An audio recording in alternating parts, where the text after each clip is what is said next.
హైదరాబాద్లోని రవీంద్ర భారతిలో ముదిరాజు సర్పంచుల సన్మాన కార్యక్రమాన్ని నిర్వహించారు. కార్యక్రమానికి హాజరైన మంత్రి వాకిటి శ్రీహరి పతాక ఆవిష్కరణ చేశారు.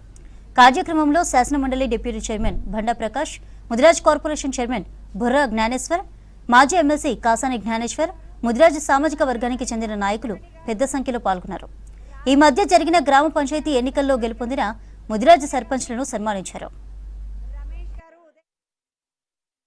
మీకు కొన్ని సందర్భాల్లో కులమంతా ఒక కట్టుగా ఉండి మిమ్మల్ని గెలిపించిన సంఘటనలు ఉండొచ్చు.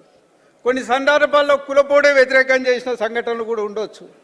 కానీ అటువంటి మనసులో పెట్టుకోకుండా అట్టడుగు స్థాయిలో కొంత జాతీయ ఐక్యత కోసం మీరు ప్రయత్నం చేయండి. అనేక రకాలుగా అనేక సంబంధాలుగా మనం పనిచేస్తూ వస్తున్నాం. మీకు అందరూ తెలుసు, గతంలో ఇంత చైతన్యం లేదు మన లోపల.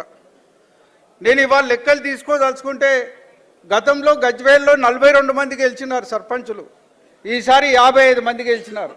పోయినసారి మరి ఎల్లారెడ్డిలో 61 మంది గెలిచినారు. ఇవాళ దాదాపు 57 మంది సర్పంచులు కామారెడ్డి మొత్తం గెలిచినారు.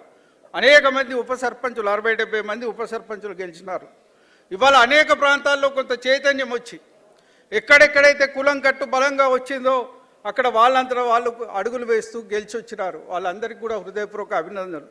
ఎవరైతే పోరాటం చేసి వచ్చినారో వారికి కూడా ధన్యవాదాలు.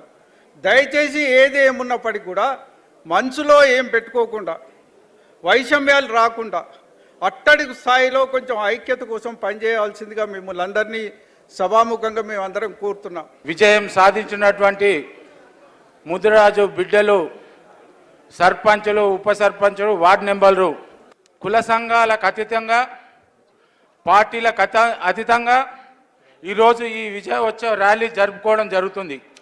దీనికి కారణం ఏంటంటే ఇంకా హుషారుతోని రేపు జరగబోయే మున్సిపల్, ఎంపీటీసీ, జెడ్పీటీసీలో కూడా మన వాళ్ళు అత్యధికంగా విజయం సాధించడానికి ద్రోహపడుతుందనే ఉద్దేశంతో ఈరోజు ఈ పెద్దలందరూ కూడా ఒక స్టేజ్ మీదకి వచ్చిందంటే మీరు అర్థం చేసుకోవాలి.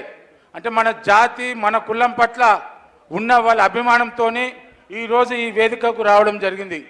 మీరందరూ కూడా ఈ పైన అందరం ఒకటే, మీరు కూడా కింది స్థాయిలో అందరూ ఐకమత్యం ఉండి ఎలక్షన్లలో పార్టీలకు మన ఆర్థికంగా, విద్యాపరంగా, రాజకీయంగా ఎట్లా ఎదగాలని చెప్పి ఆలోచించి నిర్ణయాలు తీసుకోవాల్సిన అవసరం ఉంటుందని తెలియపరచుకుంటూ